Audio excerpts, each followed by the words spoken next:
Alors, dans le dernier, enfin l'avant-dernier exercice, parce que le dernier exercice, c'est du calcul mental avec addition de dizaines ou soustraction de dizaines et unités, c'est assez facile, normalement, toute la classe devrait s'en sortir. Donc, dans cet exercice, vous avez, alors c'est pas tout à fait le même nombre de points que dans le fichier, d'accord? Vous avez des jetons et bon, j'ai essayé de les aligner. Je sais pas si vous voyez, de faire des rangées, des colonnes et des lignes à peu près droites, d'accord? Il y a le même nombre de jetons dans toutes les colonnes, il y a le même nombre de jetons sur toutes les lignes. Donc, déjà, est-ce qu'on va essayer de savoir combien il y a de jetons en tout? Donc, pour savoir combien il y a de jetons en tout, on pourrait faire 1, 2, 3, 4, 5, 6, 7, 8, 9, 10, 11, 12, 13, 14, 15, 16, 17, 18, 19, 20, 21. Bon. Méthode de CP très longue hein, et très compliquée. Nous, on n'en est pas là. On va essayer d'aller plus vite que ça. On va essayer de se dire que si ici, il y en a 9 et qui sont tous alignés, ces jetons, ici, on en a 9. Du coup, ici, on en a aussi, oui, ici également, encore le même nombre ici, le même nombre dans cette colonne, le même nombre dans cette colonne et le même nombre dans cette colonne. Et donc, à chaque fois, on a le chiffre 9 qui vient se répéter. Et donc, après, reste à savoir combien il y a de colonnes. Parce que ça, par contre, on n'a pas compté encore. Donc, il suffit de savoir qu'il y en a 9 dans la rangée. On sait qu'il y en a tout le temps, du coup, le même nombre. Et combien de fois est-ce qu'on a 9? Donc, on a 9 une fois, 2 fois, 3 fois, 4 fois, 5 fois, 6 fois et 7 fois. Ici, on a 7 fois le chiffre 9. D'accord? Donc, il faut l'apprendre par cœur. C'est une table que vous ne connaissez pas encore. Donc, 7 fois 9, je vous le dis, il n'y a pas besoin de le calculer, ça fait 63. Ça, c'est au programme plus tard dans l'année, pour le mois de juin. Et encore, 7 fois 9, c'est pas au programme de CE1. Mais bon, pour ceux qui veulent prendre un peu d'avance, les tables de multiplication, c'est pas tout de suite, mais ça fait pas de mal. Donc, 7 fois 9, ça fait 63. Maintenant, on aurait pu aussi compter dans l'autre sens. On aurait pu aussi se dire qu'il y a 1, 2, 3, 4, 5, 6, 7 lignes, enfin 7 colonnes. Et donc, vu qu'il y a cette colonne, à chaque fois, j'ai le nombre 7 qui se répète sur chaque ligne. Je n'ai pas besoin de les compter, vu qu'ils sont alignés, on voit bien qu'il y a tout le temps le même nombre. Et donc, j'ai 7. Au bout de cette ligne, j'ai 7. Je compte ici, j'ai 7, j'ai 7, j'ai 7. Et j'ai 1, 2, 3, 4, 5, 6, 7, 8, 9. 9 fois 7. Et donc, comme on l'a vu tout à l'heure, 7 fois 9, c'est la même chose que 9 fois 7. Ça fait de nouveau 63. Bon, ça, c'est pour remettre en mémoire ce qu'on vient de voir sur la vidéo précédente. Alors, qu'est-ce qu'on a sur notre vidéo? Notre vidéo, elle est... Enfin, sur notre exercice est un peu particulier. Donc, par exemple, on va vous faire quelque chose comme ça. Une accolade, ça s'appelle. Et on vous dit d'entourer 2 fois 8.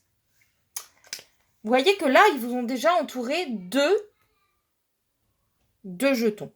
Donc en fait, ce qu'ils vous demandent dans cet exercice, c'est d'entourer 2 fois 8. Vous avez déjà les deux, il faut continuer pour entourer 8 et encore 8 finalement.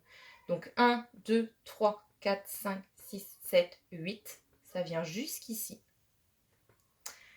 Et encore une deuxième fois 8. Donc à côté, évidemment, on a la même chose. 1, 2, 3, 4, 5, 6, 7, 8. Il suffit de prolonger le trait et de remonter pour faire... On va enlever les dames, ça ne marche plus très bien. 2 fois 8. Voilà. Et en fait, ce qu'on vous demande, c'est d'entourer le 2 fois 8. Ils vous font le début de l'accolade. C'est à vous de continuer. Par exemple, encore ici, ils vont vous demander d'entourer... Alors, ce n'est pas les mêmes choses que dans le cahier. Je donne d'autres nombres. 1, 2, 3, 4, 5, par exemple. 5 fois 3. Donc là, vous avez 5. Donc du coup, il vous demande d'entourer 5 fois 3. C'est la même chose que 3 fois 5. Donc il va falloir avancer.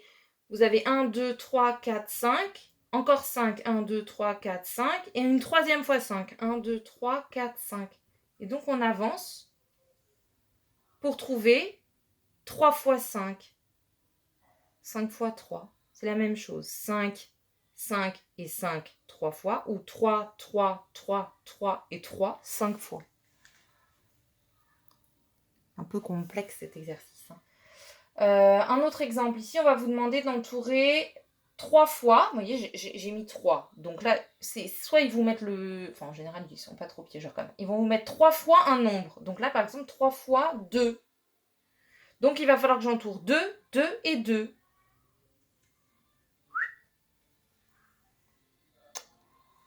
Ici, ils vont vous demander d'entourer une fois, ils vous mettent un jeton à l'intérieur, une fois 7. Donc il va falloir monter jusqu'à 7. 1, 2, 3, 4, 7. 1, 2, 3, 4, 5, 6, 7. Et là, vous entourez 1 fois 7. Ici, ils vont vous demander d'entourer 2 fois, donc toujours, ils vont mettre 2. Et ensuite, il va falloir étendre sur 4. Donc 2, 2, 2, 4 fois ou 2 fois 4. 1, 2, 3, 4. 1, 2, 3, 4. Et donc, on entoure 2 fois 4. Il faut que dans votre bulle, vous ayez la multiplication qui correspond à côté, en réalité. Voilà. J'espère que ça vous aura aidé. Si parents, vous voyez que c'est compliqué pour les enfants, n'insistez pas, d'accord? C'est des choses sur lesquelles on peut revenir plus tard dans l'année. Donc, soit ça glisse et puis ça coule de source pour l'enfant et voilà, ça lui pose pas du tout de problème et dans ce cas-là, il fait l'exercice. Si vous voyez que il bute une première fois en essayant et que en réexpliquant ça rebute, vous abandonnez. Ça sert à rien de vous arracher les cheveux sur ce type d'exercice. Faut laisser le temps au temps. Des fois, on vient de voir la commutativité. C'est un peu un exercice piège. Hein. C'est pas évident pour tout le monde. Pour nous, les adultes, ça peut paraître évident. Pour les enfants, c'est des fois beaucoup plus compliqué. Ils ont le cerveau qui est encore en construction. Donc voilà, il faut pas s'acharner. Voilà, bon bah j'espère que ça vous aidera à faire les pages du fichier, enfin la double page sur la multiplication. Pour les autres exercices, je reviens pas parce que c'est des exercices assez simples. On voit, je sais pas, 6 fois 3 craies. Bon bah c'est 6 fois, il y a 6 groupes de 3 craies, c'est 6 fois 3 craies. Ça, c'est des choses que vos enfants, normalement, devraient réussir à faire sans aucun problème au regard de ce qui a déjà été fait en classe. Voilà, donc je suis revenue sur les bases et surtout l'explication que 1 fois 7, c'est la même chose que 7 fois 1, que les deux nombres peuvent s'intervertir et qu'il y a souvent un calcul qui est plus simple que l'autre. Par exemple, ici, 2 plus 2 plus 2, c'est plus compliqué que 3 plus 3. En général, 3 plus 3, c'est un double, ils le connaissent par cœur. Que si vous leur demandez 2 plus 2 plus 2, ils vont faire 2 plus 2, 4, plus 2, 6, et ça va leur prendre plus de temps que 3 plus 3. Donc dans la plupart des... Ici, c'est pareil. Si vous leur demandez 2 plus 2 plus 2 plus 2 plus 2 plus 2 plus 2 plus 2, c'est plus long que 8 plus 8. 8 plus 8, c'est un double. Ils vont plus vite aller vers 2 fois 8 que 8 fois 2. Mais en sachant la commutativité, ils vont d'eux-mêmes intervertir les deux nombres et pour donner une réponse plus rapidement. Voilà, c'est surtout le but de cette séance. J'espère que j'ai été claire et puis bon courage.